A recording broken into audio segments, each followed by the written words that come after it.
Okay, good evening.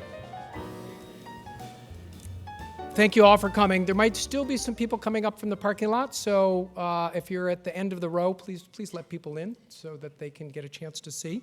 I'm Jeff Light, editor and publisher of the San Diego Union-Tribune. It's a great privilege to have helped to organize this event with such remarkable speakers on such a pressing topic, fighting hate in our community. My deepest thanks to our partners, the National Conflict Resolution Center and the Kroc Institute for Peace and Justice, and to each of you and for the audience online for paying attention. We have the dean of the school here tonight, Patricia Marquez, in the audience. So thank you, Patricia, for being our partner. Because of the nature of tonight's discussion, I do want people to know there will be zero tolerance for any disruptive or disrespectful behavior.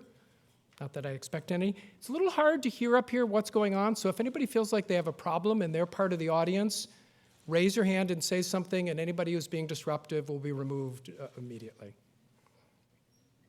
Okay, now with that, I'm pleased to introduce Andrew Blum, Executive Director of the Kroc Institute for Peace and Justice, to launch tonight's program.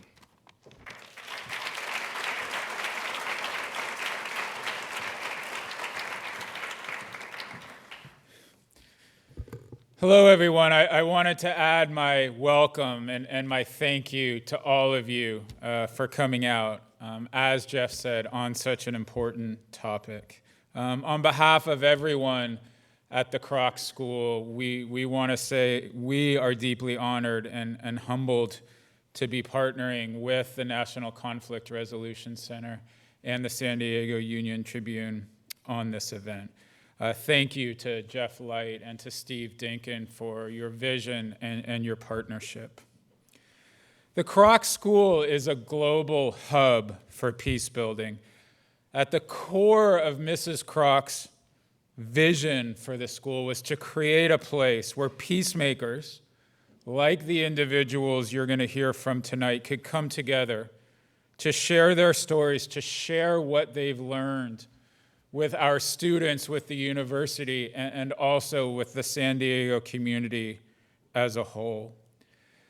We talk a lot here at the Kroc School about learning with peacemakers and change makers who are trying to build a more peaceful, a more just, a more tolerant world. The very reason for this event tonight is to learn powerful lessons. So what I would ask of you tonight is, while you are being inspired, while you are being moved, and you will be moved, is to also think about what we can learn. What we can learn about answering the type of tough questions that our students here at the Kroc School wrestle with, but that everyone doing this work wrestles with. As I listen tonight, I will be reflecting on what we can learn about questions like, when a tragic event happens, what can we do with our anger? How can we use that anger constructively? How can we honor the grief and the suffering people are going through while also working to bring people together? How do we include people in this work who don't want to be included? How do we engage those who don't want to be engaged? And what do we need from each other, not just as individuals, but what do we need from our communities and our governments at every level if we are to truly confront hate and foster tolerance? I'd like us to think about these questions, not because there will be easy answers tonight, but because if you're in this room, my guess is you want to build a more tolerant San Diego. The question is not, should we do this, but how do we do this?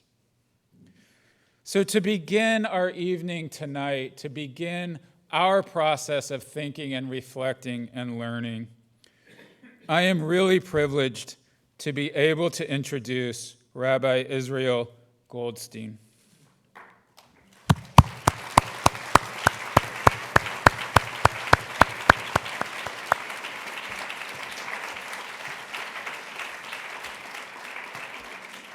Rabbi Goldstein is the founder and rabbi of Chabad of Poway, a synagogue and Jewish community and outreach center.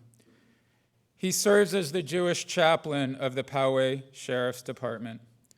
He has spoken in a wide variety of venues, including at the White House National Day of Prayer, bringing his powerful message about the virtue of goodness and kindness in the face of hate. We're so lucky to be able to hear from him tonight, to spend a little bit of time with us. He will have to leave soon after this, but because he is a very busy man, but we wanted him here tonight. So again, join me in welcoming Rabbi Goldstein.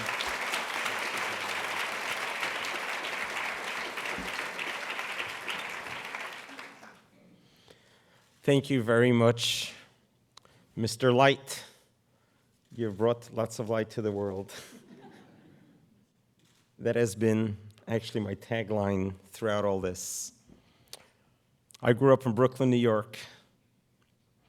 I came here to Rancho Bernardo, Poway, first in 1984, and then in 1986, I married and dedicated our life to build a center, a community center that's going to be open to all, a preschool for all, a senior center, a synagogue, a banquet hall. And we successfully built this beautiful community center. We began first in trailers, and then we got to build this building, dedicated it to 1997. Living in Poway, northern San Diego, a nice suburban area, we felt very safe. We felt very comfortable. We felt very welcome. The city officials helped us build our building, got us all the permits very quickly. They were very eager to welcome a synagogue to their community. I brought up my family, my wife and I, with our 6 kids.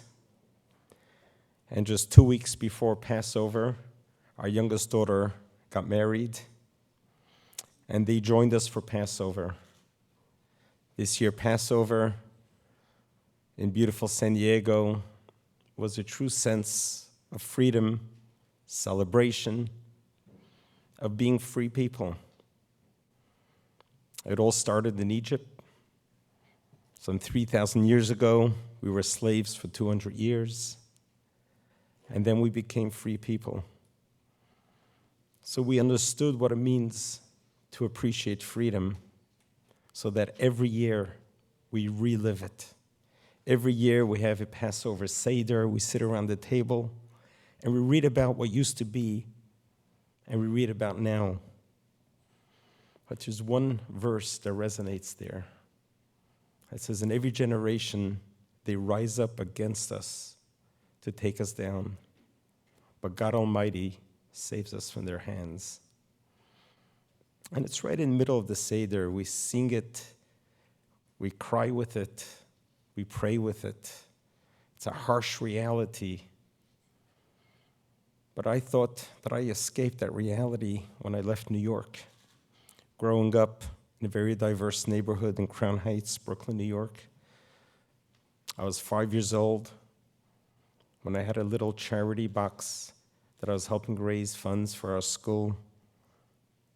And I was mugged just at 5 years old. That was my first encounter with anti-Semitism. I didn't understand what it meant at the time. I couldn't understand why would someone follow me home, and as soon as I was going to my alleyway, they'd push me down to the ground and take my little charity box away and say some not kind words. But it didn't faze me. I grew up. I had an amazing mentor, a rabbi, became a world leader, Rabbi Schneerson, the head rabbi of the Chabad movement, who began in 1950 trying to rebuild the Jewish nation after the days of the Holocaust. And he taught us that everyone has the ability to lead. He didn't have followers. He had leaders. And he taught us the concept of looking forward and looking ahead. He had the toughest job, taking a generation who has just endured the loss of a third of our nation in the worst of ways, seen the worst of humanity, and he lifted up the spirits of anyone who met him, including myself. And I grew up saying to myself, one day, I want to be a pioneer. One day, I want to be able to go to a community and I want to build up a community center.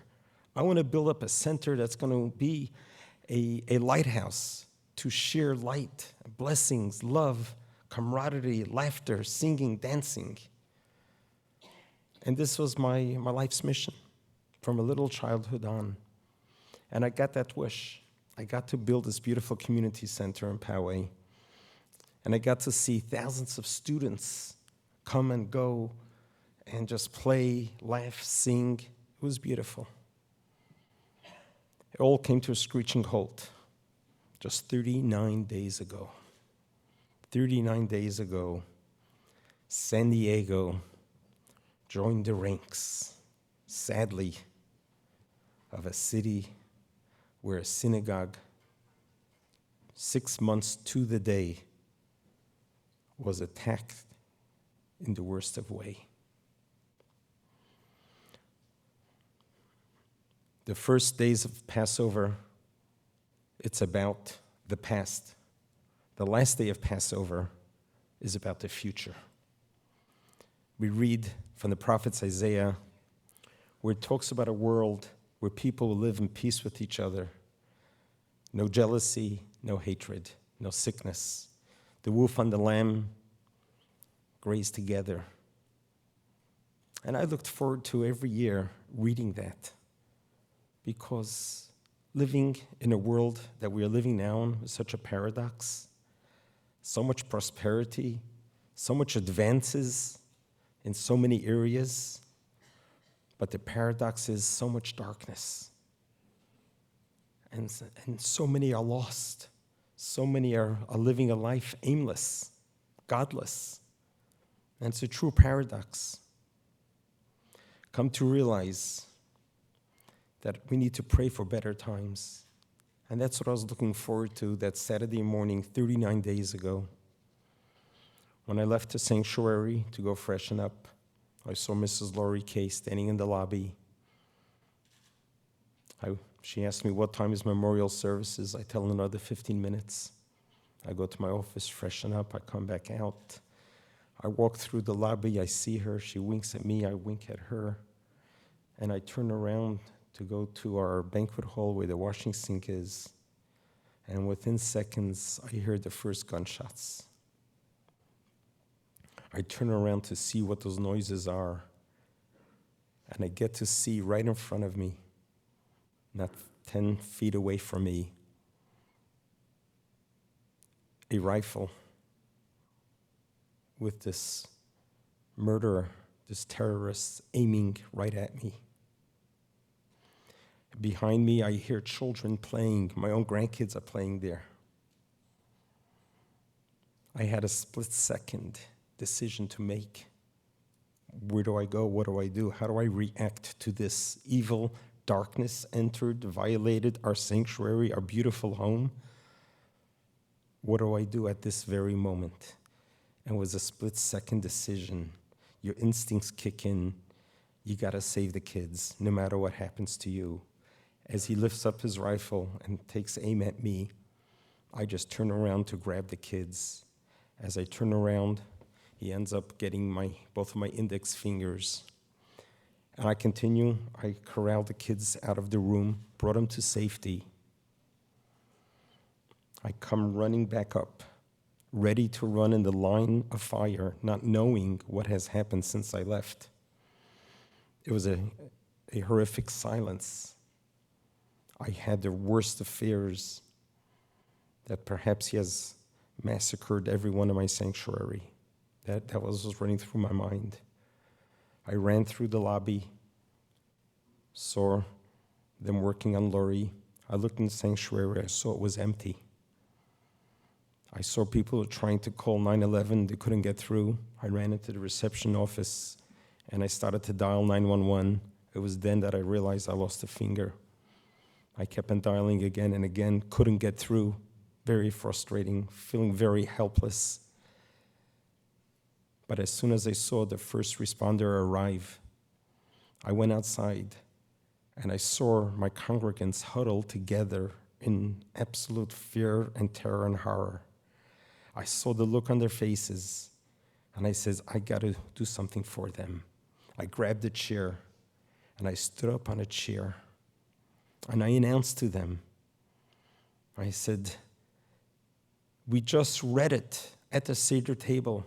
Yes, in every generation they rise up against us, but God will spare us.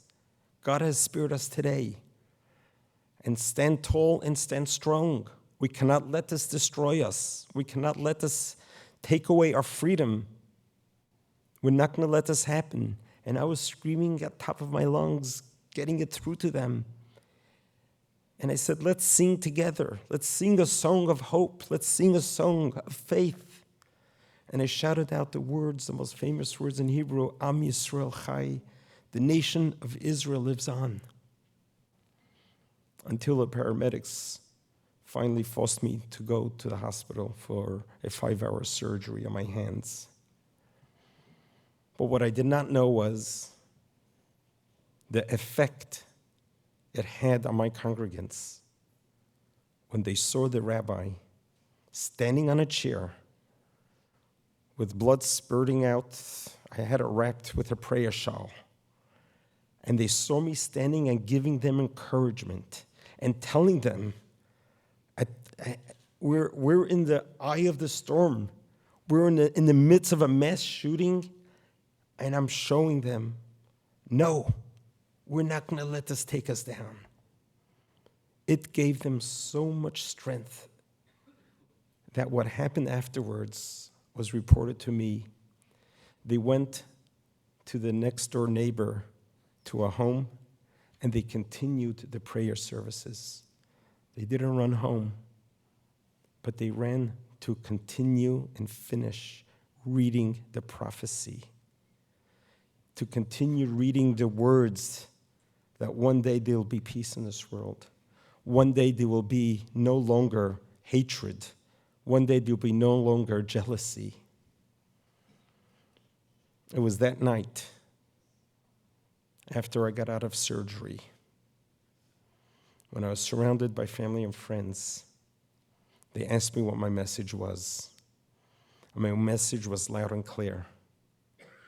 A memory of a letter when I was 17 years old.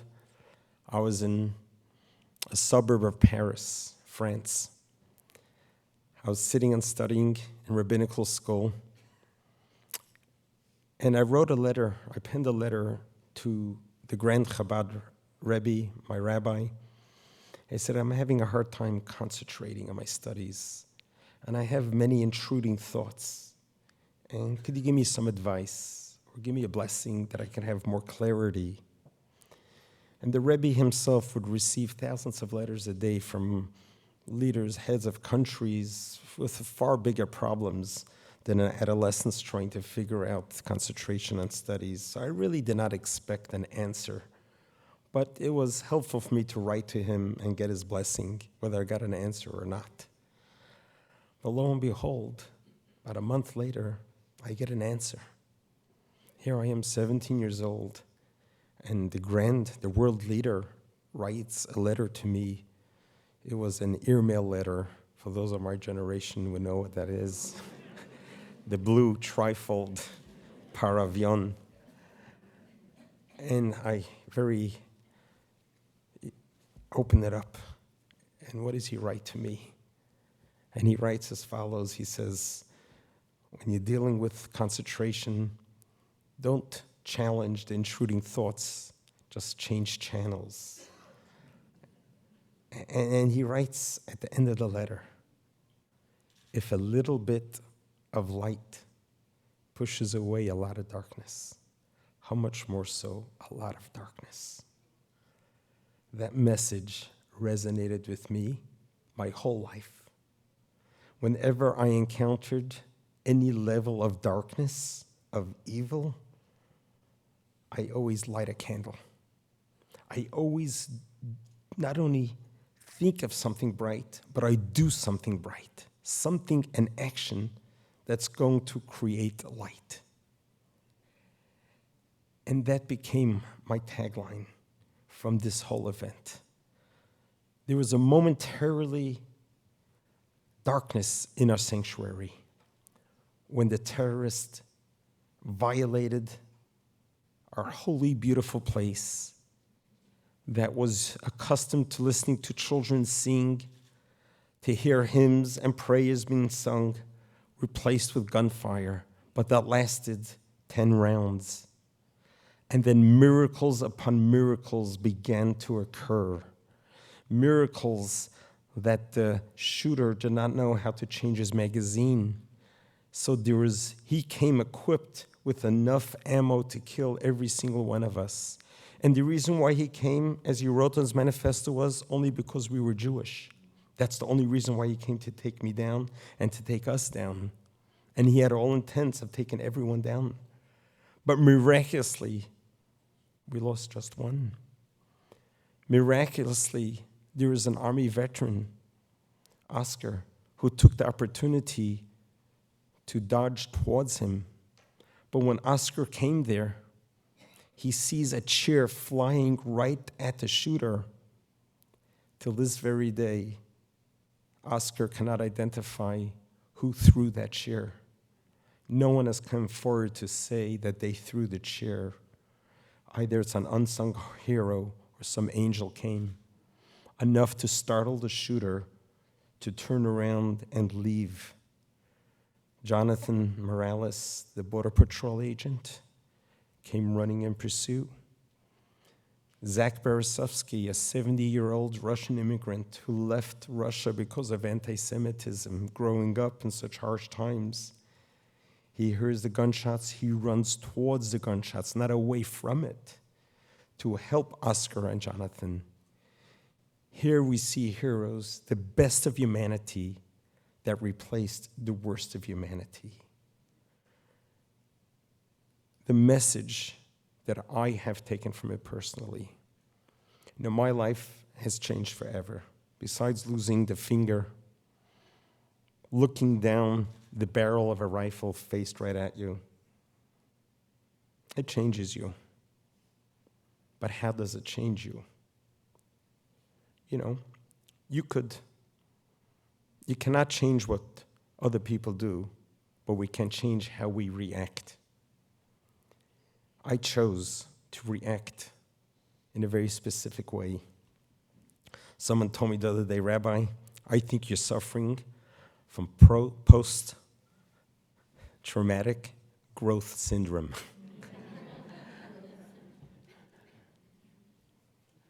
That I have transformed myself. It's just been 39 days. I'm still licking my wounds. I just came today for my first occupational therapy. It was not a pleasant experience. And I know my physical wounds will heal, waiting for the finger to grow back one day. I know the scars are there. I know they'll be there. But it energized me in a way that I never understood. I don't know if you have followed my journey since the shooting. The shooting happened on Saturday, and then Thursday, I find myself in the Rose Garden. I find myself in the Oval Office. I find myself giving a talk in front of, later I found out, 42 million people. I'm glad they didn't tell me before I gave the talk. And this was non-script. I got up in front of the world to share with them what my experience was going through the shooting. But more importantly is what my reaction is and what it ought to be. And we're all asking the question, how do we fix this problem? How do we get rid of this? Look what just happened in Virginia Beach. Are we getting so insensitized to this? It's becoming the new norm. How do we change this? No one really has the right answer, but I could just reflect that when our President Ronald Reagan was shot, Rabbi Schneerson, my Rebbe, was good friends. They were both heads of great people, and they conferred with each other, how can we fix this? And the Rebbe then introduced a concept which perhaps we need to reintroduce to the public school system, a moment of silence. We used to have prayer, that children would come to school and every morning there would be prayer. But then in the 50s, that was stopped. And the Rebbe's concept was that perhaps if children at a very young age are introduced to an idea of a moment of silence, that for a moment they would pause and think of what are they created for? What is their mission in life? What ought they to accomplish today? Perhaps children would come home and start asking their parents more intrinsic questions that have far more value than just materialism. So I am trying to accomplish that, to get public schools. There are 22 states that already does that, and we hope to get the rest of the country to reintroduce that to their system. And more than anything, something tangible that we all can do is random acts of goodness and kindness. Every act, not just to talk, but to do, every act of kindness adds light to the world. And don't underestimate your random act of kindness, how powerful it could affect the rest of the world. So remember, a little bit of light can push away a lot of darkness. Thank you very much.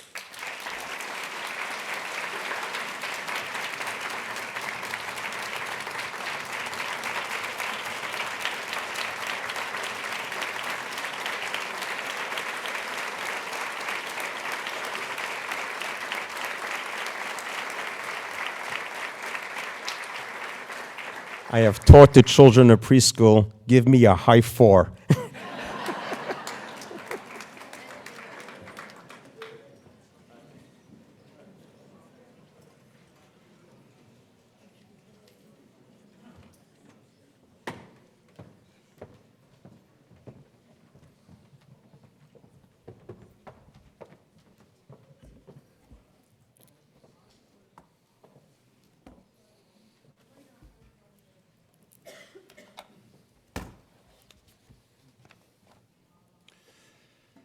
Thank you, Rabbi Goldstein.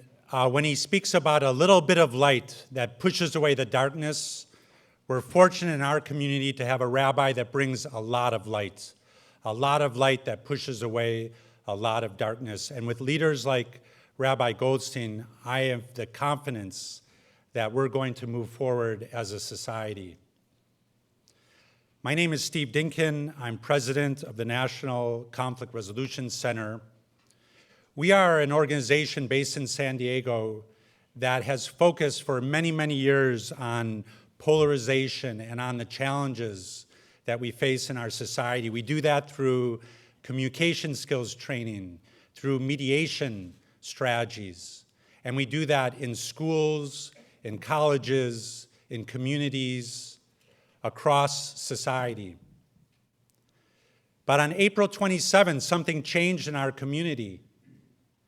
Something changed, and from that, we are searching for lessons. With all of our tools, we're still, as an organization, searching for lessons. And that is why we're so fortunate tonight to have 4 leaders from across this country that have all experienced tragedies, that are here to guide our community, to give us a path forward. So we are fortunate over the next hour to have a conversation with our panelists. And while they are speaking, I'm going to ask them a series of questions. You all have cards. Please feel free to write a question on the card. If you have, when you finished, hand it to representatives on the sides, and I'll collect them at the end of the night around 7:30, and then we'll have a dialogue for 20, 25 minutes with your questions. So at this point, I'd like to begin by introducing the panelists. I'm going to start with Pardeep. Pardeep Singh Kaleka is of Oak Creek, Wisconsin. He's a published author of The Gifts of Our Wounds and a psychotherapist specialized in utilizing a trauma-informed approach to treat survivors and perpetrators of assault, abuse, and acts of violence. In response to the tragedy at the Sikh Temple of Wisconsin, Pardeep co-founded Serve to Unite, an organization that is internationally recognized for the work of building safe, inclusive communities and schools. Sitting next to Pardeep is Reverend Kylon Middleton. Reverend Middleton is the pastor of Mount Zion AME Church in South Carolina. We are soaring is his theme and vision as he oversees all ministries, leading his congregation to new heights in social justice, racial conciliation, and community outreach initiatives. In the aftermath of the tragedy in Charleston, Kylon took the helm of the Illumination Project to foster better police-citizen relations. And next to Kylon is Tracy, Reverend Tracy Howe Wispelwey of Charlottesville, Virginia. She's the founder of Restoration Village Arts, a learning and action community for artists and theologians working in today's specific and intersecting movements of liberation, including immigration and racial justice. She became involved in organizing faith leaders in solidarity with efforts to take down Confederate monuments in Charlottesville in 2015. Restoration Village Arts facilitated the training of hundreds of people in nonviolent action to protest white supremacist gatherings that were planned in the city in 2017. She helped to stage the interfaith service that gathered faith leaders from around the country the night before the infamous Unite the Right rally. And next to Tracy is Joshua Sayles. Joshua is a Jewish community civil rights professional and the director of the Community Relations Council of the Jewish Federation of Pittsburgh. Long before the attack on the Tree of Life Synagogue in Pittsburgh last October, Joshua's group was dedicated to building relationships within and beyond the Jewish community. The council's agenda includes advocating for social justice, enlisting government and public support for oppressed communities, and promoting the understanding of the Jewish community. Thank you all for coming here this evening.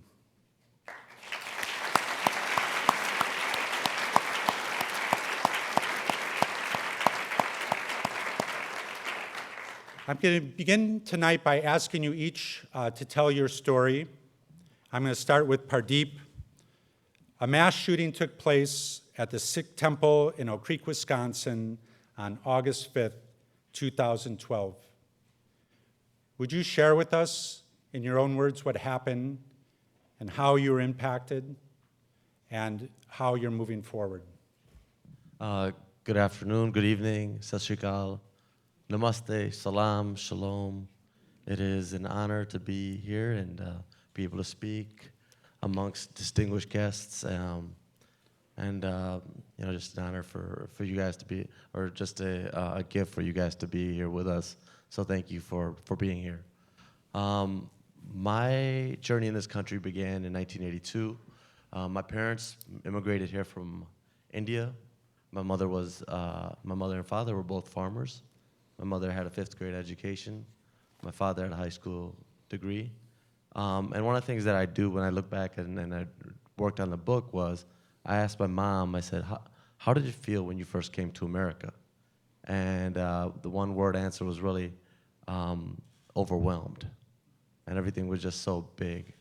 And I think about them and I think about really the plight of people who are marginalized and immigrants who are vilified right now, and it is an honor to be able to represent so many different people who are being vilified for who they are, and the country that they come to and they want to make home, and how overwhelmed they must feel to go through miles and miles to try to come to a place and to find sanctuary only to be told that they're not allowed that sanctuary. As my journey in this country unfolded, I became the first one to graduate in my family, and shortly after graduation, I became a police officer. I was policing one of the toughest neighborhoods in Milwaukee. Jokingly, we called it, as police officers, we called it Little Beirut. But there's a documentary about it that we can become much more well-informed. It's called 53206, and it talks about the historical oppression that has happened in this community to make this community the way that it is. Oftentimes we think that something just happens and it exists that way that it does, and we don't understand the history of how that became that way. So therefore we can't unravel that or deliberately address it. But when I was a police officer, I understood all of these things, but I was naive myself. I thought that I could keep good people safe by locking up bad folks. And that was really as simple as I thought it was. And over 5 years of policing, the gray became a little bit too much for me to stomach, and therefore I became an educator in the same neighborhood that I was policing. And I started to work with what the state labeled at-risk high school youth. Academically, behaviorally, or some combination of both, a bit challenged. And the main thing that I did as an educator, I didn't suspend one kid in a matter of 12 years of teaching at this school. And thank you. Thank you. And the main thing I did was just develop relationships and rapport. And I would try to find out and read the case notes on who this child was, what motivated them, who was in their life and who wasn't in their life, and really what made them tick. So when August 5th happened, that summer of 2012, it was, at that time, one of the deadliest hate crimes committed on U.S. soil by an affiliated white supremacist in nearly 50 years. Since the time that the Klan bombed a church and killed 4 little girls. And even with that, the inspiration for the civil rights movement was in full gear. And we wanted our sacrifice, we as Sikhs call sacrifice Qurbani, or we call it Shahidi. But we wanted that same sacrifice to mean something to this country. And it did. As that day unfolded, we were talking a little bit earlier, and since yesterday, we were talking a little bit, and weirdly, we were talking about you guys. And we were talking about our dedication to show up when we see human suffering. And when we see human suffering, we see something that's not right. That's what happened the day of. And Oak Creek is very much a small suburb of Milwaukee. Historically, it's very conservative. But now, because of affordability of where it is, the demographic is changing. And when the demographic is changing, there's a lot of angst. There's more Pakistanis moving in. There's more Asians moving in. There's more Indians moving in, Muslims moving in. There's this angst that's happening. And that was definitely true in 2012. This angst was happening, but not enough people were standing up before this happened. And the day that it did happen, I could tell you a lot of stories and of just what happened the day of. But the one story that sits true, and sits true every time we have an event like this, and it sells out within 2 days, is really the continuation to show up. 10 o'clock, the shooting happened. By 10:30, 10:45, there's about 50 people, and 50 people who got out of their own churches or places of worship who just show up. And then about 11:30, maybe 200, 250, and by 12 o'clock, there's thousands of people of different faces, ethnicities, cultures, religions. They're just showing up. And I look around and I notice that many of them don't know how to communicate with one another. They don't speak the same language. They don't believe, or they don't feel like they believe in the same God, but we all believe in the same God. We're just finding different routes there. They don't feel like they have enough in common. But then I start to notice something special. And this special thing that I noticed was that empathy is a universal language. And people understand sadness. And people understand grief. And people understand how to bear witness to suffering. And they understand that, sometimes we think that like when we're going through life, that life is just happening to us. When we're children, we're in this very vulnerable state of life is happening to us. Then as we grow older, we start to transform that to say, no, life is always happening for me. And then we have this other transformation, that life is happening through us. And if life is happening through us, and if we're truly the filter that life happens through, then we can turn suffering into something much more meaningful and purposeful. And that is exactly what people were doing that day. And I thank you because that's exactly what you are doing, continuing going forward. Thank you, Pardeep.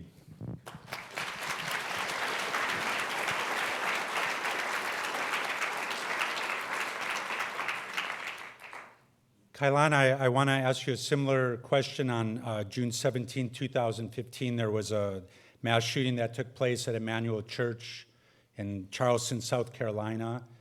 I know you were very close with the minister. Could you tell us how you were impacted, a little bit what happened that day? How many of you have best friends in the audience?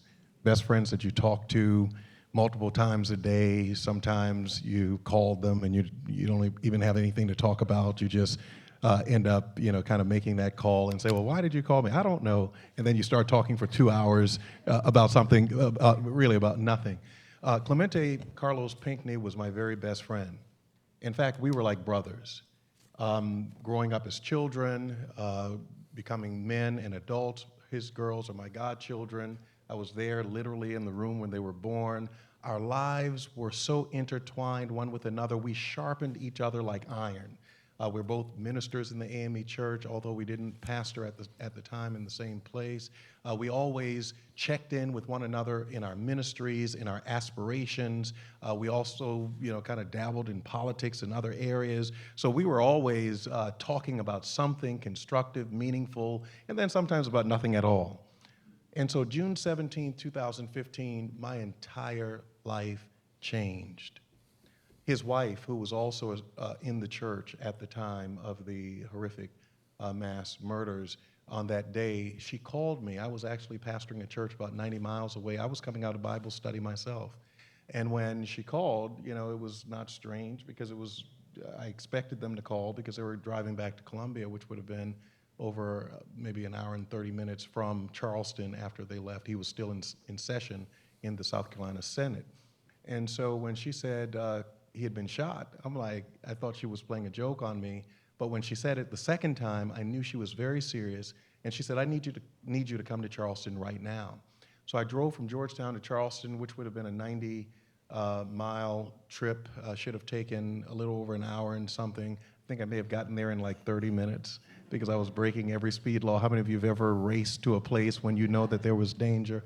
And so I was really putting the pedal to the metal to get down to Charleston. And when I did, they did have her and her daughter in the embassy suites, along with the other family members of victims, the other survivors, and persons who were there from the church. And as soon as I found them, they just grabbed me. And I held her in my chest and the daughter in my side, and I can still feel them pressing into my rib cage in my chest cavity today. They were shaking like leaves. She did not speak. And because she did not speak, I dared not say a word. We sat there in silence. Even though there were hundreds of people moving around us, I still did not fully grasp or understand what was going on. And then later, much later in the evening, around 4:35 a.m. that morning, the coroner called us in as she was calling each family individually into a private room, conference room, where she then declared, that Clemente had been murdered. And from that point, I didn't know what to do except to then try to take Jennifer and her children back to Columbia because her car was now quarantined in the parking lot as a crime scene, so she had no ride back home. and then also in the days to come to help them immediately, with some of the very practical things like the funeral that became an international event because President Obama decided he wanted to be the eulogist for that funeral for Clemente Pinckney.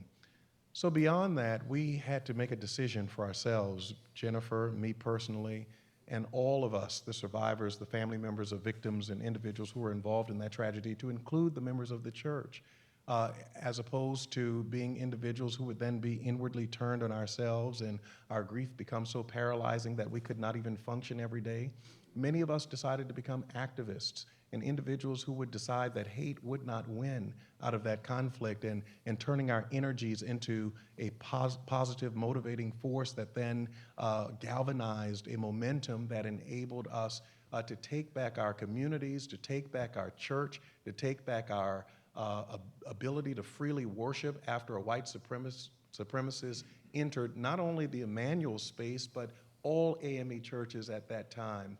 And all churches, black churches in Charleston at that time were extremely fearful, frightened, and certainly skeptical as to entering those sacred doors, not now realizing that they were not as sacred as we thought.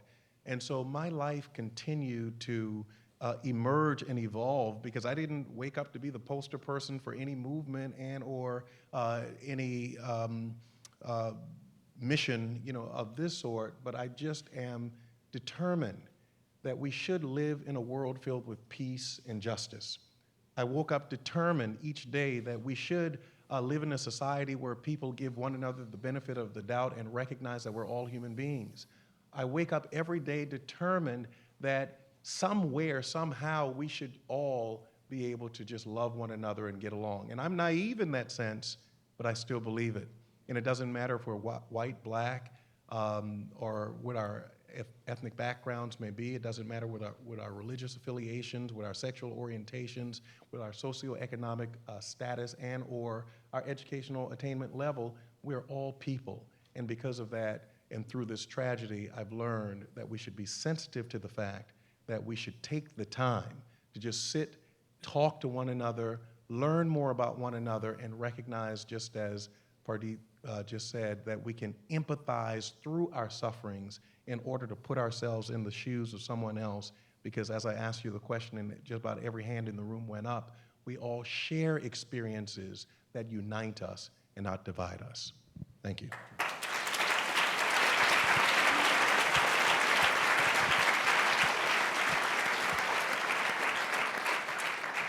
Thank you, Reverend, for your words of wisdom.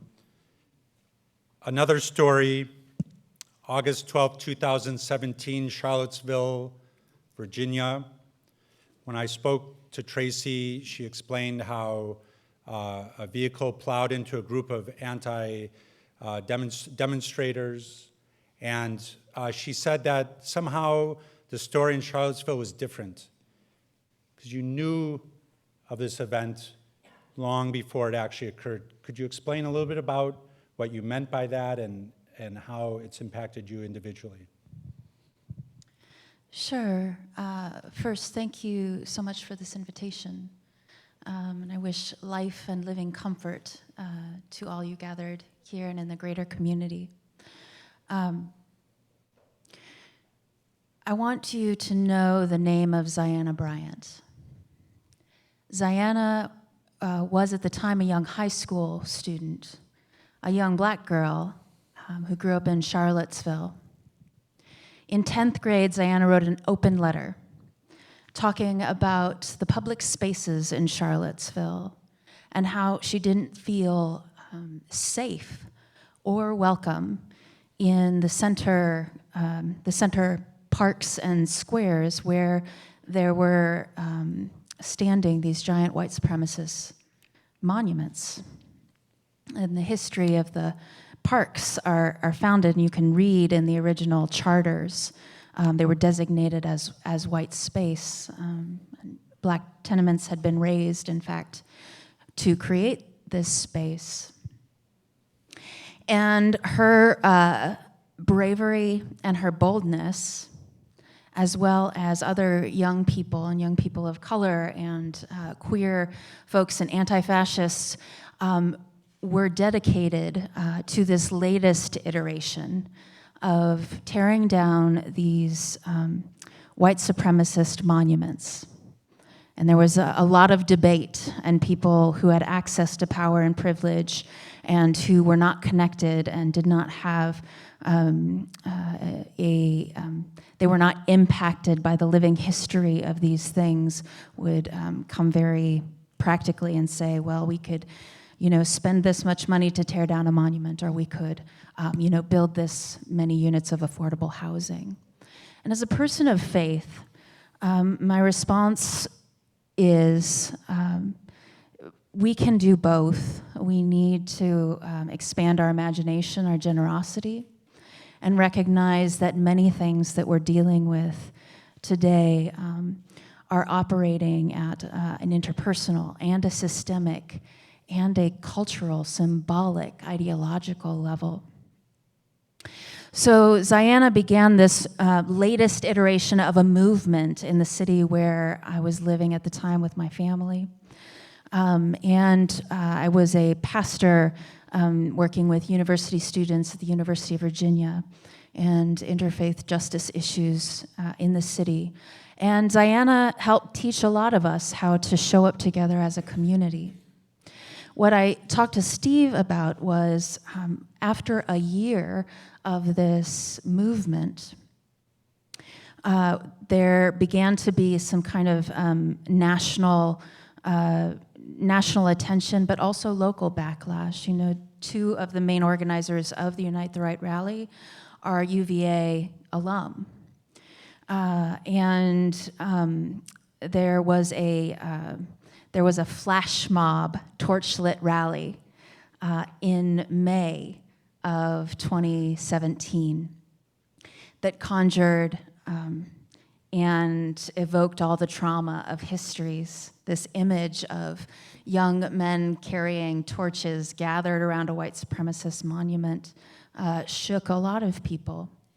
But for those of us in Charlottesville who knew some of these people who were gathered, who saw what was happening, and courageous activists who were following the most dangerous people and groups, we saw what was unfolding, and a series of gatherings was planned for that summer, which we started to call the Summer of Hate.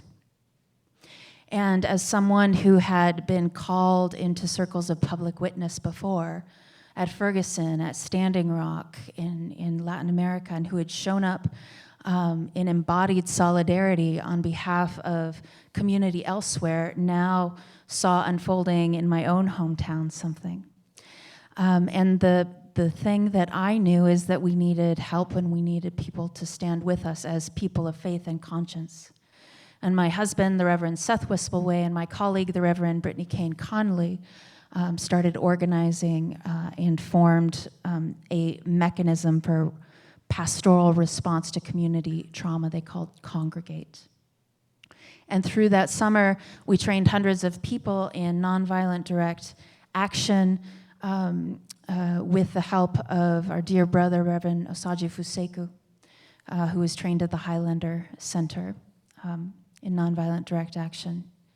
And as we prepared and the information kept rolling in, we went and we met with city officials saying, we know what's going to happen. This is going to be a violent gathering. The intention is violence. The intention is death. We knew what was unfolding, and I don't know that any of the media has really successfully conveyed that part of the story, that we actually went to people and said, this will be a Selma moment. People of my generation who watch, and younger, watch the movie Selma, and everyone imagines they would be there on the bridge. And in fact, most of us would not be. And so we had the opportunity to have this conversation ahead of time, and we saw much of the same kind of dynamics that people in the civil rights movement dealt with. The majority of people did not want to show up. We were accused of inciting violence. We had African American pastors who were some of the most outspoken against doing anything, and then we had white leaders of faith who didn't know where they stood at all and had the option to just opt out. We made a plea especially for white cis hetero men to come and to stand because of this specific kind of violence and the vulnerabilities of bodies that many people, just the reality of what it would be to be out that day. All of this was going on, and we knew to the point, community, where at one point, Rev Sekou goes, I know what it looks like to stage nonviolent direct action and deal with the violence of the state and those kinds of things, but I don't know what to do when navigating multiple armed actors. Because we knew the militia would be there. We knew that the white supremacists would come armed. There were people in the community who wanted to come armed, and we were committed to radical nonviolence, and knowing that that makes no sense if you don't come from a framework of this. And what were we to do? And so we brought in some of our dear leaders from places who had been in war-torn areas, essentially, to help us prepare to be out in public witness, to be demonstrating a story that would reject such violence and white supremacy. And yet we all knew the full cost. Everybody who was out there on the line that you saw pictures of, that was standing with Congregate, absolutely knew the stakes. And so we mourn, but we were not surprised when there was an actual terrorist attack. Moving forward, and we'll continue to talk more about this, what we have learned and how we are healing in some levels of individual trauma. There has been a lot of resources and outpouring for individuals, but when you talk about community, collective healing, that's never going to happen outside of sustaining justice. And I lament that we have been brought together. Tragedy unites all of our stories, but so does white supremacy. And so learning to come together and know how deep this white supremacy is, not just Nazis marching in Charlottesville, but that which sustains access to privilege and power by a few. In inequitable and destructive and violent ways. We are learning, despite the fact that we still don't have justice in Charlottesville. The monuments are still up. People that planned the rally are still walking around. Some of the white supremacists continue to terrorize anti-racist activists and community members. We've had people arrested and prosecuted at parent-teacher meetings with the school boards. It's not resolved. And yet we are learning together, both those of us who showed up and those of us who had a conversion experience, witnessing what unfolded, are learning to show up in more courageous ways with one another, for one another, on behalf of one another, so that we might all find our way to freedom. Thank you, Tracy.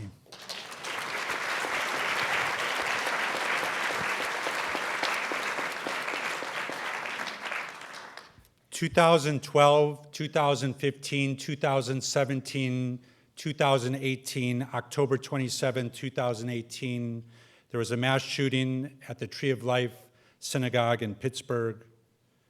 Joshua, tell us about that experience and what it meant to you. Sure.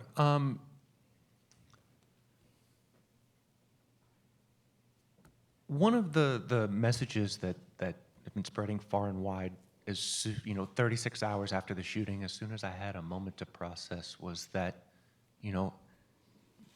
that shooting happened to have targeted the Jewish community in Squirrel Hill in Pittsburgh.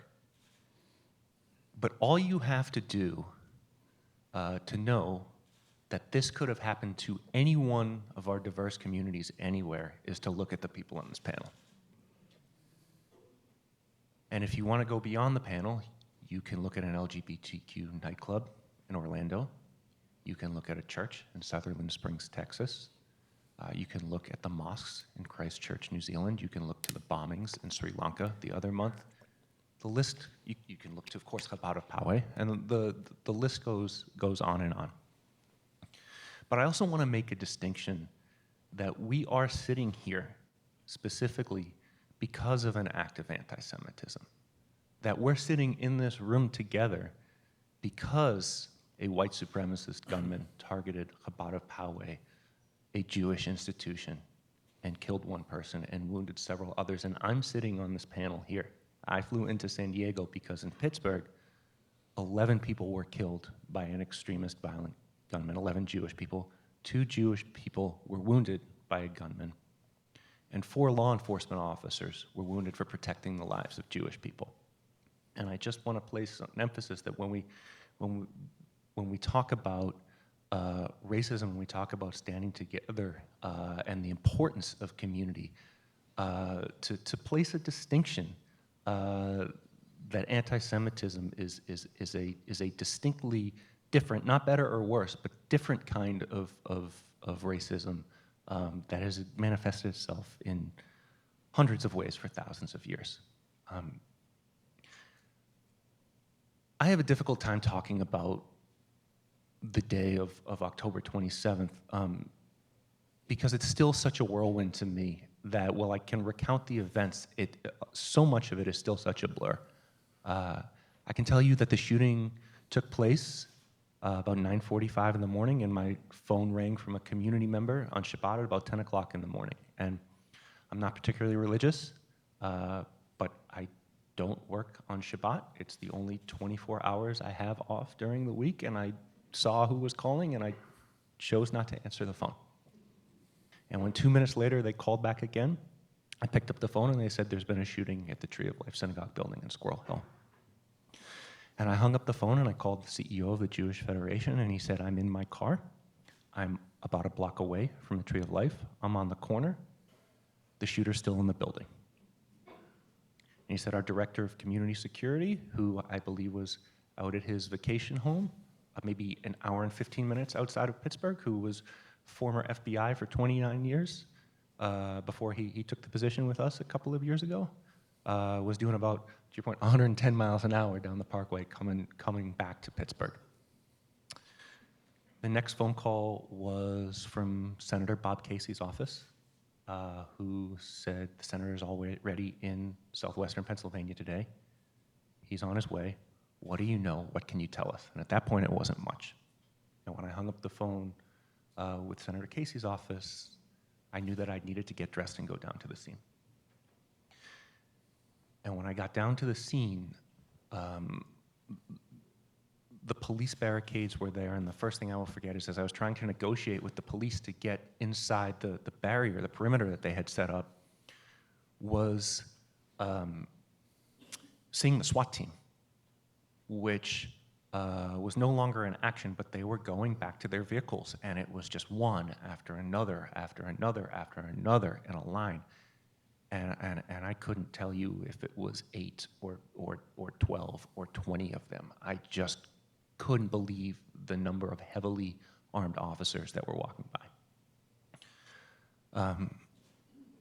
And so we walked in and we started, found leadership in the Jewish community and found, every major politician from city council to statewide to the governor and the senators. Almost all of them happened to be in Western Pennsylvania that day, so they were all on the scene. So I was talking to them about what do we do next, and watching the media, and watching after one of the media members gave the first report, he happened to be Jewish, just seeing him break down in tears. Talking again to our Jewish communal security director, who was FBI for 29 years, saying it was the worst crime scene he'd ever seen. But there's always a silver lining. There's always a silver lining. And the silver lining, as you were talking about, was people who show up for each other. And as we were standing on that scene, the first person who I saw who was not a politician and not a member of the Jewish community was my friend Wasi. was the executive director of the Islamic Center, who just walked through the scene. And to this day, I give him a hard time. How did you get past the police barrier? But he showed up, and so did a leader in the Hispanic community. And they were walking side by side, and we said, "Why? What are you doing here?" And he said, "We had to be here. We had to be here." And so that was Saturday, and on Sunday we held a vigil in the evening, the community gathering, and we had a venue of 3,000 people, and the place was packed. There was not a seat in the house. And I've heard different numbers, but I've heard as many as 1,000 or another 1,500 people gathered outside of the venue. And at the end of the vigil, there was a call for all of the clergy to come up on the stage. And I couldn't tell you how many there were, but there were hundreds standing with us. And that's how the week continued. Monday evening, there was a press conference put on for us by some African-American clergy leadership. And they stood around, and they stood with us in a showing of solidarity. And this went down the line until Friday, right before Shabbat. The Bhutanese immigrant community, a small community in Pittsburgh, growing community in Pittsburgh, but a small community in Pittsburgh. And I stood in a park on a cold, rainy evening at about 5 o'clock in a suburb and spoke to about 300 people. And people, Bhutanese community, were coming up to me, hugging me, shaking my hand. And I realized that these maybe 20% of the people there they couldn't even speak English. They just wanted to be there to show their support. They had no idea what was being said. And we wrapped up, we went to Shabbat services in our synagogues. Almost every synagogue in Pittsburgh was double, triple the capacity of what it usually is on the high holidays. And the synagogue that I walked into, again, was just filled with a diverse room of clergy. Whether it was the Muslim community, the African-American community, the Hispanic community, the Christian community, the left-wing Christian community, the right-wing Christian community, you name it, everybody was there. Everybody was there. And it was really in that week that I don't want to say I learned, but I really fully understood the power of showing up. The power of showing up. And I can speak almost to a person, I think, for the Jewish community in Pittsburgh, which is 50,000, which is the outpouring of support that the Jewish community in Pittsburgh now has whenever there is a tragedy in our area, whether you're talking about the shooting in Christchurch or the bombing in Sri Lanka. We understand fundamentally what it means to show up, and even if there's nothing else that we can do in that moment, to quote the rabbi, to just be that little bit of light.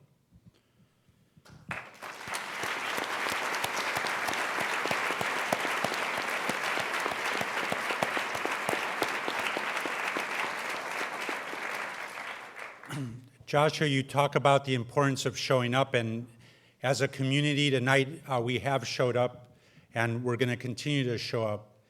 And as I think about it, how do you really define what a leader is? And if you think about a leader, it's a leader an individual who can stand up when there is darkness and to create change, to go outward, to bring people together, to move forward. And each of these leaders in their own communities have created actions, have done things to move their communities forward. And I want to just take a moment to hear just a little bit about what you're currently doing to move your community forward. And beginning with Pardeep, I know you've created an organization co-founded with a white supremacist gentleman called Former white supremacist. Yes, former.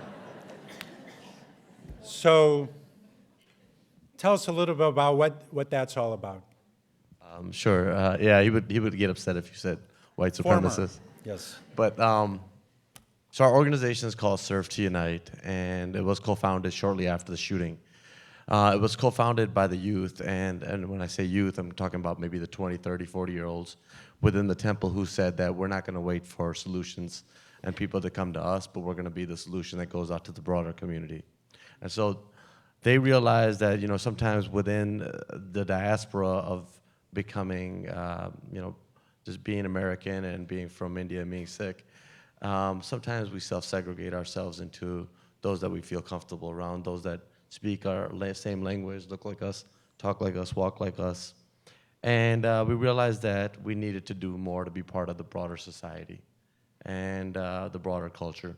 So Serve to Unite was really founded upon them. And then my father, he was a temple president for 15 years. He was 65 years old when he passed.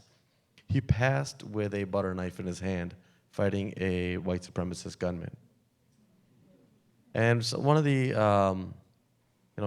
the exit door was really about 10 feet away from where he took his last breath. He could have left at any time, but he realized that his congregation was in there. My mom was in there. My mom, she has survived, and she's doing well. But, one of the things that the NRA first came out and told me afterwards when we were taking on gun legislation and things like this was, don't you wish your father had a gun in his hand? No condolences, no anything like that. Just, wouldn't you want your dad to have a gun in his hand to make it a fair fight? And I said, listen, it's never been a fair fight. We've not been used to fair fights. We believe in this thing called hukum, which is God's will. And I told him, I said, my dad died the way that he was supposed to die. And he built what he was supposed to build. He died in the place that he helped build, for people that he helped build it for. There's no better death that a Sikh can die than to die for something bigger than himself. That's a martyr's death, and he will live on. And it is in the same light that we say, Serve to Unite was founded really in that courage of what do we do now? And so 2 months after the shooting happened, I reached out to the same person who started the organization that the shooter belonged to. I'm not going to glamorize the organization that the shooter belonged to, but Arnold founded that organization because with the death of that shooter went the explanation. I really needed to know why, and I needed to know why from authentic sources. I wanted to know what drives this behavior, and it's hatred. It's suffering. It's division. It's the longing for division. And division is such that sometimes it's too light to feel until it becomes too heavy to be broken or carried. And that's really what Serve to Unite was about. Now, maybe it's like an organization, a real organization, but really, after the shooting, it was a call to action. It was a call to spirituality. And we have had different forms of revolution within society. We've had the Industrial Revolution. We've had, somewhat of a civil rights revolution. Still, we got a lot of work to do with that. But I think the next big revolution that's going to happen is going to be a spiritual revolution. And when we think about places of prayer being targeted, this is going to be the catalyst that launches that spiritual revolution.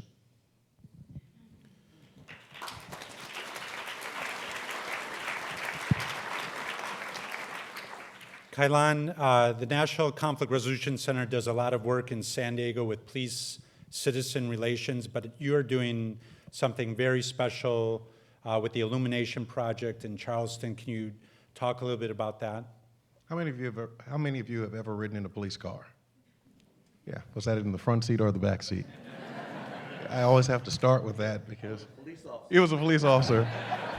Well, I've ridden in a police car doing ride-alongs after I took over the Illumination Project, and certainly as a black person in America, I've always been skeptical of the police, and I've really been afraid of them. And in the 90s, Susan Smith, a white woman who claimed that a black man abducted her children, carjacked her car, and stole them as she was in a convenience store or a gas station paying for her gas, which then incited a statewide manhunt. I was in Columbia, South Carolina at the time, student in seminary nonetheless, and I was coming out of the local Piggly Wiggly. You all don't have Piggly Wigglies over here? I was coming out of, which is a grocery store, right? I was coming out of the local Piggly Wiggly with my bags in hand, and I'm walking back to my dorm room, and I was stopped by the Columbia police officers, and they had me face down on Main Street in Columbia, giving no explanation. I had no idea, at that point, because this thing had just happened, so I had not seen news or anything. And so I was, said that I fit the description of the assailant, and here I am, a seminarian, and I'm dressed, respectably and coming out with groceries. So I don't think and I didn't even have a car, so I was not necessarily one who had something that could even mirror what she said. So when the tragedy occurred in 2015, and Jennifer and Milana, her daughter, were pressed in my chest cavity and rib cage, and we sat in silence for hours. One thing I did remember and notice was the fact that the police department, the police chief himself at the time, he's now retired, Greg Mullen, personally came around to each individual family, came around to each survivor, and was checking in throughout the night. Now that I look, in retrospect, looking in his eyes, I almost could see that he already knew what the coroner would tell us, but he was so compassionate and so gentle and so caring. And for the first time, and not in that moment, but as the weeks and months progressed, I started seeing police officers differently. I started seeing them as police and as human beings. Before, I don't know if I saw them as Martians or aliens, but I did not necessarily identify readily with police officers in a very human way, in a very relatable way, because I saw it was an us versus them kind of thing, particularly being from black communities in Charleston, where we were, targeted by the police when I was growing up. And so certainly that was one of my early experiences. And so it was a struggle for me when Greg Mullen asked me if I would then, come with him and sign on board, because he was looking for survivors and family members to help do something to strengthen and unite the community in the aftermath of this tragedy. And he then dreamt up this Illumination project and decided that this was a way to build trust and legitimacy and shape and strengthen these relationships, particularly between the citizens and the people in the community that they served. And so I thought that that was worthy enough because I believed in him. I believed in him as one police officer, and then subsequently, as we started having listening sessions, as we started having opportunities where we were, in our listening sessions, Steve, we actually had a trained facilitator. We had a police officer at every table along with citizens. And so wherever there was a nexus, particularly those conversations that were police involved and or related, like the Walter Scott incident, which happened in North Charleston, where Walter Scott was shot by a police officer from North Charleston. It was helpful to have the perspective of police at the table when we were asking tough questions like how, why, who, and they were able to kind of filter some things and give us a deeper understanding as to behind the scenes as to how such breakdown and systemic issues can occur, because everybody lied. The officer lied, the other officers on the scene lied, and had there not been this video that was taken by just a passerby or a general citizen, we would have never known the truth. And so that gave me pause when he asked me to participate, but then I decided for the good of our community, based on the momentum that we had, we were trying to do some big things in our community, some major good, and so I saw that as an opportunity. Well, when I took over the Illumination Project, I had to look back and laugh at myself, because I said to myself, here I am, someone who is highly skeptical, now leading this project, but bringing those from vulnerable communities, individuals who normally would not be in the room, those who were often on the other end of the handcuffs, now coming and sitting down, finding methods, ways, and interventions that we could partner together to make our community safe and safer, and being individuals, when they see something, they say something, being individuals who, would not being informants of the police, but being individuals who would help police officers, particularly in major cases, in cases that would have gone unsolved in our communities if citizens did not participate. And so the Illumination Project continues. This is the 4th year after the tragedy, so each year of the tragedy also marks the inception and the work of the Illumination Project, and we are going extremely strong in the sense that we continue community engagement activities and efforts to help minimize, mitigate, and to strengthen those relationships in our community, where there were individuals who were being stopped because we had this pretext profiling question, are the police officers profiling driving while black? And the police officers would say, well, no, we can't even see who we're stopping, except the fact that there were, these communities were all black. So, I mean, I would imagine that you would be stopping everybody, and you had so many of them in these communities, and you had none of them in these affluent, wealthy communities. So tell me, if the skew was not, toward targeting in that regard. And so sometimes they would be stopping people as in a pretext with the Walter Scott incident for a busted taillight. And that busted taillight would then turn into a reasonable suspicion for the officer to then search, or whatever. It would go into a more tragic outcome. Well, in this case, we then started having programs where individuals who would receive tickets for things as minor as a busted taillight, they would be able to take their cars to the police maintenance shop. And we have a program where they would be able to get those things resolved right there. And when they came to court, all they had to do was present the certificate from the maintenance shop that they had that corrected, and it would go away. So it gave confidence to citizens. It gave legitimacy, to officers in their work and the justice that they were trying to serve and protect our citizens in the community. And it continues to at least build an atmosphere of trust, where when big issues happen, we at least have the foundational things where we are able to work together.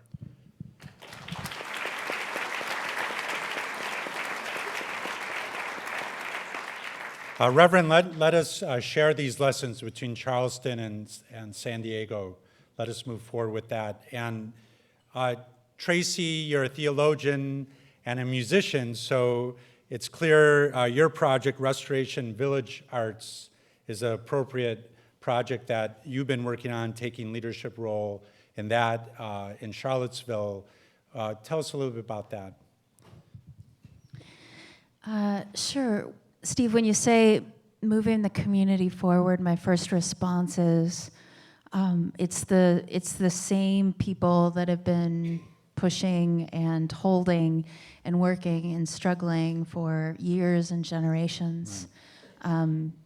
Just the perseverance and courage of some of the young people in our community, young people of color, and people who are now and continually targeted by white supremacists and by our criminal justice system.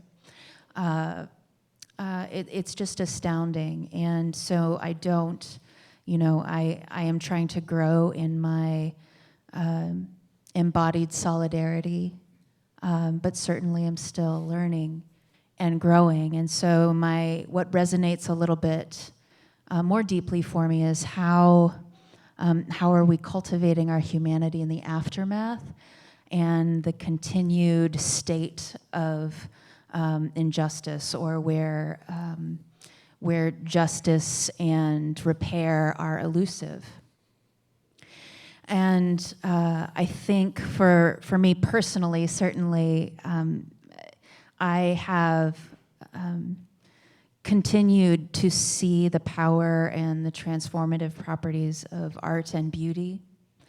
When we talk about justice building, it's important to talk about what we mean by that, because in the machination of our state right now, justice is very punitive. It's okay with dehumanizing suffering. And so we need to kind of nuance what we mean. And I, as a person of faith, who am interested in a sustaining justice that bears the fruit of a living spirit of life, that I think we can objectively identify, peace, gentleness, patience, justice, beauty. And so I think that beauty can be both the fruit of and a catalyst for the world we're seeking to build. So a lot of songs, I toured full-time as a songwriter for 10 years and worked in advocacy and community building, and really as a person of faith was really, I think, just searching for something real, in retrospect, if there is this thing that exists, this hope that's true, this transformational love, we should be able to find it in the depths of darkness, in the aftermath of violence and trauma.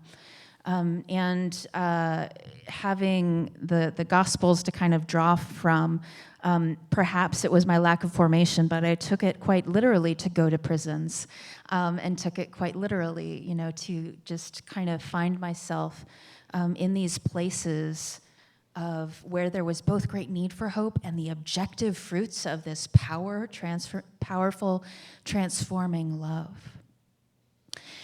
So certainly music born in the aftermath, I hope, it's my hope that we as people of perhaps conscience and justice and beauty loving people might pilgrimage to one another's community and say, tell me how life and justice are moving here and sing me your songs, I feel some responsibility as an artist to document what's happening in these days.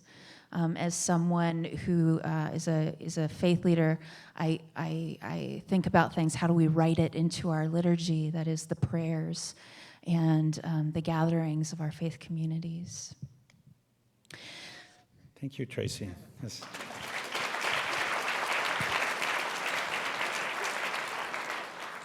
Josh, you run the Jewish Community Relations Council in Pittsburgh, and when we talked on the phone the other night, you mentioned that you're actually raising funds for a mosque in New Zealand.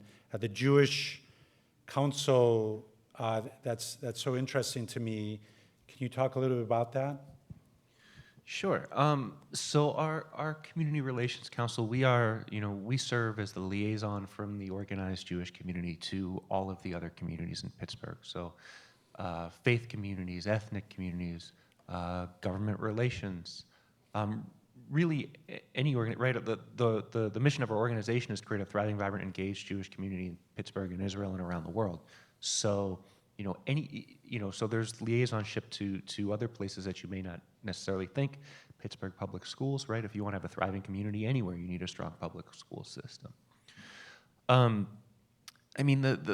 funds are raised for the mosque, and it was really a no-brainer.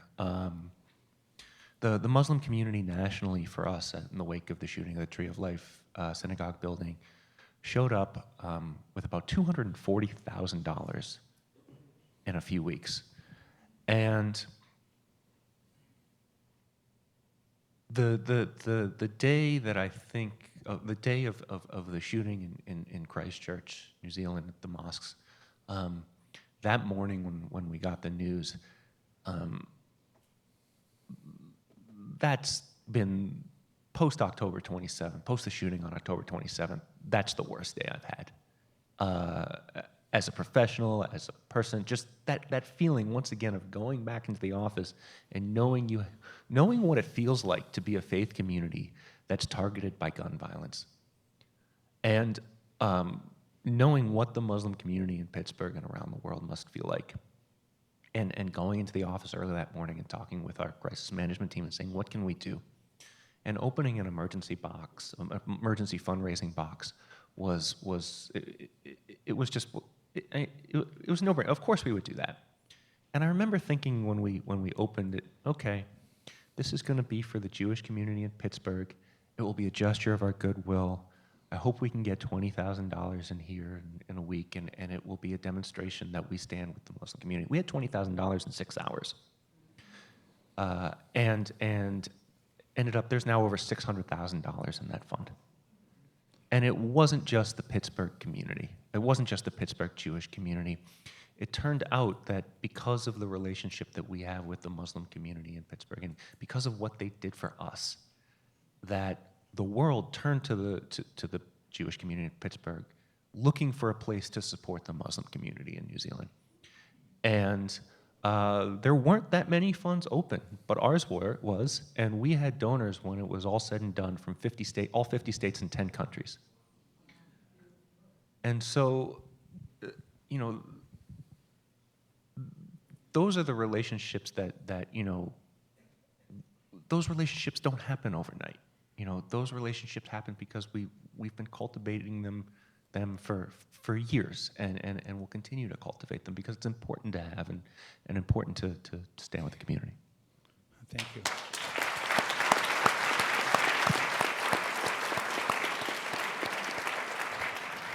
I know that some folks are collecting cards, so I want to take a moment, open up to the audience, see if there's any questions. So if you'd like to bring me the cards, I can ask a few of the questions. As you're collecting those, I want to ask, with your experience, what lessons can you bring to us in San Diego? Is there a lesson that, from your own experience in terms of moving forward as a community, that we can learn from as we find and search for a path forward in our own community in San Diego? Anyone could answer that? I think just to echo the words of the rabbi, just the reaction has to be so much more overwhelming than the action.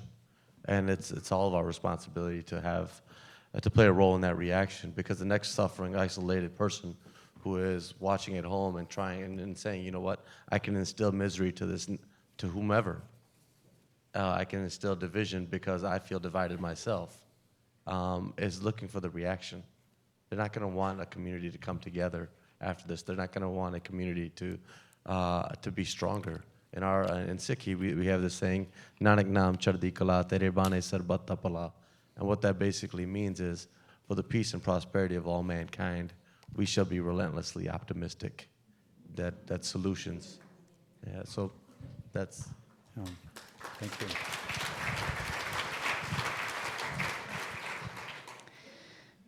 It is, I guess, an encouragement to live in truth, and to remind us we need community and support, because the truth is white supremacy will kill us all.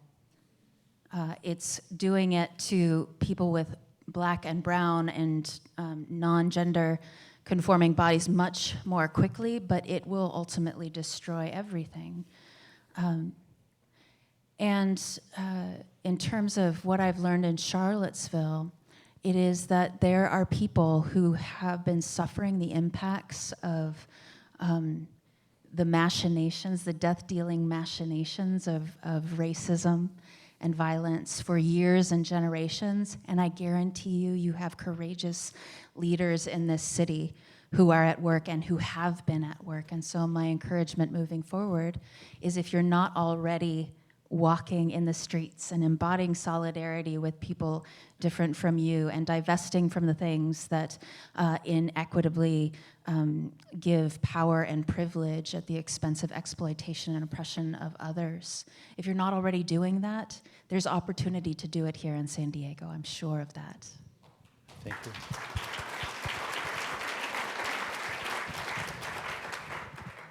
Here's a question. The question asks, we talk about showing up, but how do we show up in the long term? How do we create a sense of sustainability for all of our efforts? You have to keep showing up.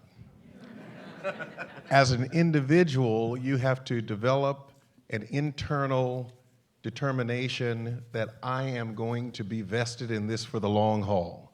It can't be a passing fad. It can't be something that you're just doing, as something to do. This has to be something that motivates you, something that continues to stir, whatever those passions that are within you, to make certain that you can see. Change is a very slow process. Some of these things that we are talking about, particularly trying to create a beloved community, or a community where fairness, justice, equity, equality are the order of the day and not the exception, that will take a long time. But it takes each of us every day. You have to go back to all of those who are within your spheres of influence and begin talking with them.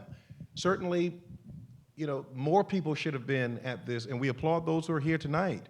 But these are probably they that show up to everything, every time these type things are offered. And so where are those individuals who are in the fringes, who don't normally come? You can go. You know those people. They're in your families. They're in your homes. And so you then have to become the ambassador that takes the message back and begin using these strategies learned in these experiences in your everyday life. So it has to now become a lifestyle. It has to become a way that you operate, from your interactions at work to your, even where you go to church. If everybody in my church looks the same, or my synagogue looks the same, or my mosque looks the same, or my temple looks the same, then I need to start thinking about, what about the church next door or down the street? And how does that church look? And then I'm just gonna show up there. And then if every head turn, because you're the only one who looks like you, then still be comfortable with that and remain. And then stick around and let them ask you questions and begin breaking down those barriers. So we have to become vested for the long haul, and then create others, or not create, but bring along others like us, who are also deputized for the long haul, so that they can then go and get other people and penetrate those layers of individuals who are in the 3rd, 4th, and 10th tiers that never would come to these type things, and even they are enlightened, influenced, and create mindsets that shift, that make our world a better place. And in some cases, it will take money. It may not take a lot of money, but sometimes it will take money, because at some of these efforts, you have to feed people. Because if they're coming from places and they're coming directly from work, in some places we need to have childcare, because individuals who would wanted to be here tonight had children and homework and whatever. And so we may have to think about, now my son is 22 years old, so I don't think that way anymore, but we have to be intentional about thinking about getting those who are still actively raising families and finding ways that we can include them too, that they don't have, because they want to be engaged, but then when they have to make a decision based on their child care, they're feeding their family, making dinner, and that sort of thing, we can eliminate all of that by having those things present even in our spaces. So up here, you don't see motivational speakers. You don't see Les Brown or Tony Robbins. What you see is commitment speakers, and this is a commitment. One of the lessons that I take out from that day is just the power of prayer and the power of purposeful prayer. When we were across the street at what they call the command post, and every one of these shootings has a command post. When we were across the street, there was a young girl, and she had seen my dad and heard his last breath and his last words. And I asked her what they were, and she said Vaheguru. He said Vaheguru. Vaheguru is a call for prayer, but it is also a call for connection. And it is connecting with whatever is outside of you, the divine, and whatever is inside of you. And we believe God to be omnipresent, omnipotent, and everywhere. We know that it exists, and we want to become one, not just with the person outside of us, but first and foremost, become one with ourselves. Therefore, we can become one with those that are outside of us. And I knew at that time that everybody had said that same prayer. I know that when people take their final breaths, they say that same prayer. And it is the most purposeful. It's not a prayer to be like, well, I hope that I get this house and I can close on it. It is that's a big prayer too, but this is the most purposeful of prayers. And really, we are the answer to their prayers. You might have been like, well, you know what, my friend so-and-so invited me to this and this. Steve might have told you to da-da-da-da-da. You would think that there's some kind of happenstance reason that you showed up here. You showed up here because you're the answer to dying people's prayers. So when you think about not showing up to something, think about that.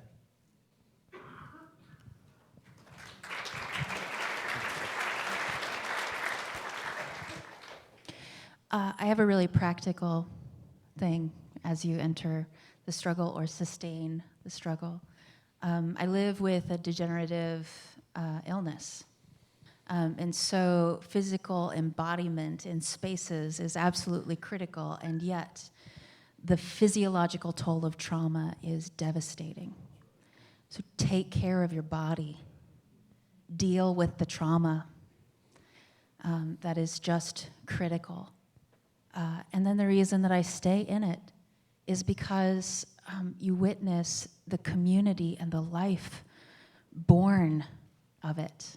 And having my conscience raised, having witnessed that, now I can't settle for something less than life, and working towards that which brings and protects and sustains life in community.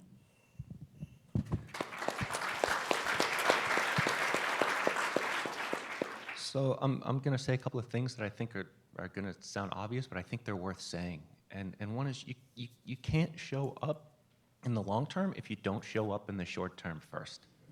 You can't run a marathon without running a mile or a 5K first. So start there. The second is that really we need to find the commonalities amongst ourselves and start there. But that's not just, the commonalities between people who don't look like us or people who don't pray like us. It's also among people who don't think like us. I think I'm going to use gun violence prevention as an example, but I could use anything. You want to have a debate about gun violence prevention? Great. Do you want to rid the world of guns? Okay. Do you think everybody should own a semi-automatic and automatic weapon to protect themselves? Okay. I think I know where most of the people in this room stand. But I will say this, that no matter where you stand on that issue, that nobody wants to see what happened at Chabad of Poway happen again. So whenever you're diving into those conversations, remember that.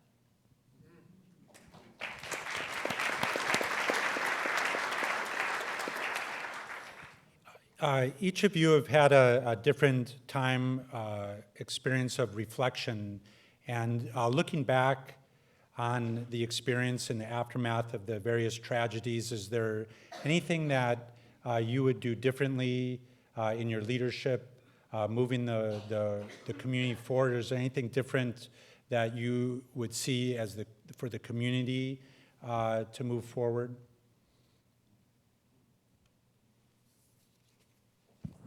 That's one of those dumb questions, huh? Someone Who asked asked that that? That's a good one. I think just to echo what we kind of said earlier, it's tough to have a good answer for that, because you're muddling through it as you're muddling through your own mess and you're muddling through your own life. I probably would have took a little bit more time to grieve initially, and I remember showing up to things and just being very resentful, but sort of faking my way through things originally, because there was this. I was former law enforcement, and it took about 12 hours for notifications to happen. It took a long time for police to get into the building. There was some resentment in me to say, if this was a different community, would they have gone in quicker? Would this community have been a priority? Law enforcement did not know the place because they had never been inside this place before the shooting happened. So they sent a robot in there. But a robot can't do what a paramedic can do. So some people bled out. I knew the details of exactly what was going on from people inside and from children's side. And there was a lot of, in the aftermath, people who were patting themselves on the back when I knew in my heart of hearts that they probably shouldn't have been. And I think that was a part of me that didn't grieve, was angry, but was also very mission-oriented. And I think that my family sort of struggled and struggled because of that. And then that's when I reached out to Arno. It was really a way of me selfishly reclaiming my life as well. And so, our brotherhood really transcends family. I called him one day a year after we met, and I told him, I said, thank you, bro. And this was on a random Sunday, and he's like, for what? I said, this entire time, you have accepted accountability, you have been there, you've raised your hand, you walked with me, and you've honestly been my therapist. So that's probably one of the things that I would change, is maybe grieve a little bit differently. Well, we just have a couple minutes left, and I want to ask this final question, and that is, many of us here tonight have compassion, we have wisdom, but how do we bring others to the table that maybe don't share that same compassion? How do we build out the concentric circles that are so critical to creating change? How do we bring others into the fold?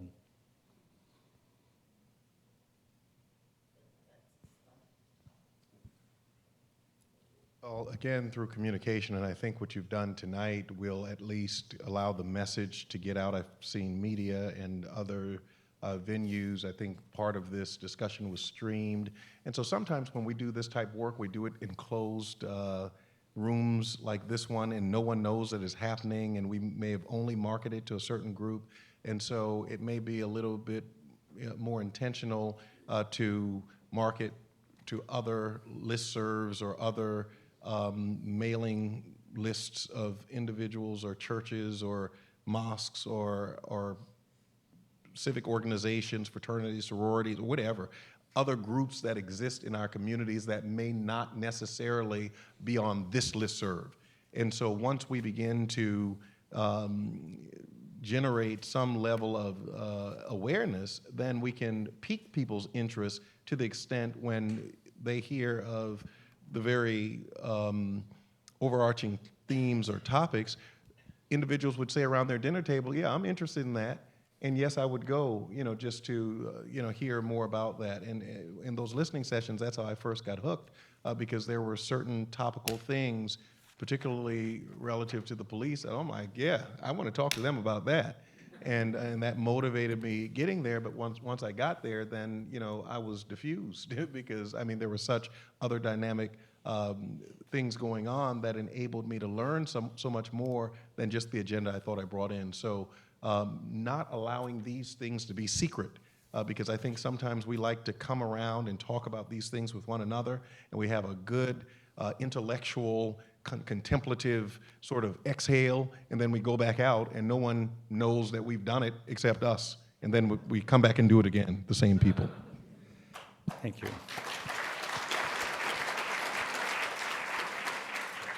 Josh, the closing words? I would say two things. One, meet people where they are. Well, three things. Meet people where they are. Show up genuinely, because people can tell if you're not being genuine. And accept the fact that you're not going to reach everybody. Well, thank you, Pardeep, Kylon, Tracy, Josh. Thank you for coming to San Diego and sharing your lessons, guiding us with a path forward. Thank you so much.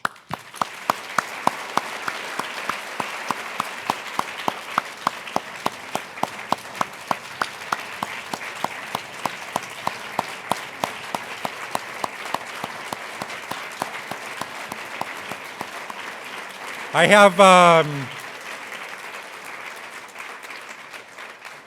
have a couple thoughts about how, as a community, we are going to move forward. First, I want to announce the UT has put together a podcast with Pardeep that's going to be available. It's called The Conversation. It's on the UT website. We've also live streamed the first part of this evening, and it's also videotaped. So we will distribute that for all the guests. And tonight, this forum is really just the beginning. We are launching a dialogue series. It's called A Path Forward, Break Down Barriers and Build Connections. And over the next 6 months, we're going to have 4 dialogues. One will take place at the Jewish Community Center, run by the Jewish Community Foundation. another at the Bayview Baptist Church from the African American community, a third, the Islamic Center at San Diego from the Islamic community, and the final one at the USS Midway that will be partnered with the Midway and the Union-Tribune. And at each of these sessions, the first one's called Be Curious, the second one, Be Brave, the third one, Be Connected, and the final, Be Supported. And together, as a community, we're going to work through these dialogues. We're going to meet each other, talk with each other, and come up with solutions so that this will never happen again in San Diego. It'll never happen again in our other communities. We've gained lessons from our partners. We'll continue to interact with you. And as you leave tonight, we have a flyer that describes the dialogues. Please take one, go on the NCRC website, sign up, and we'd like to see you in the future as we work through all of these issues. So on behalf of the Union-Tribune, the Kroc Center, and the National Conflict Resolution Center, and our partners, thank you. Thank you for showing up tonight. And we do have light. We have light to clear the darkness. We're going to move forward. Thank you all very much.